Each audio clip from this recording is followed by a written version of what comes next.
Okay, so this is how you make my chicken. We have 2 pounds of chicken that's cut up in like 1 to 2 inch chunks. And then you get a third a cup of extra virgin olive oil. You have lemon juice. And usually I just count to like 8 or something. 1, 2, 3, 4, 5, 6, 7, 8. The lime juice I just count to about 5. 1, 2, 3, 4, 5. And you put salt on there, so I measured it out before, and I think it's like 2/3 a tablespoon about, which is like 2 teaspoons if you want to do that, but usually I just put about that much.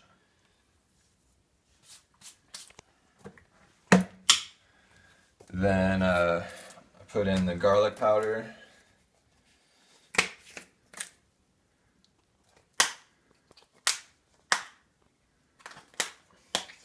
Which has, some holes like that, and just sprinkle something like that. Next I do the black pepper, which is going to be, you want a substantial amount to give it some kick, but that might be like, that's probably about right, but a little bit less than the salt, essentially. So put that in there.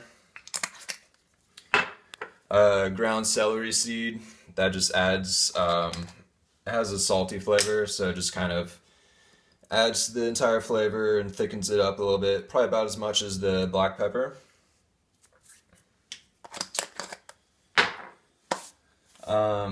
Oregano, as far as these are the other spices that go in there, and oregano is going to be like the most dominant one, so you probably have about as much as the salt.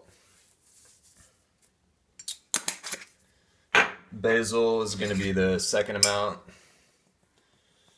Give it something like that.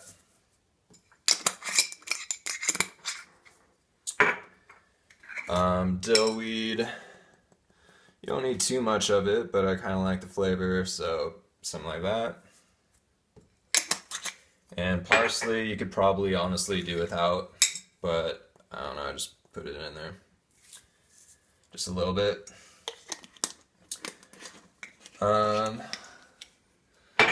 So then you're just gonna mix it up, and just mix it up till it's nice and even.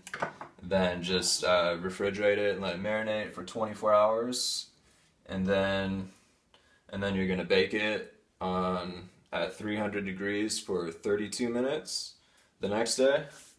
Take it out and then get a half a cup of shredded Parmesan like this, and you'll just like sprinkle it over it, like probably bake it in a pyrex dish.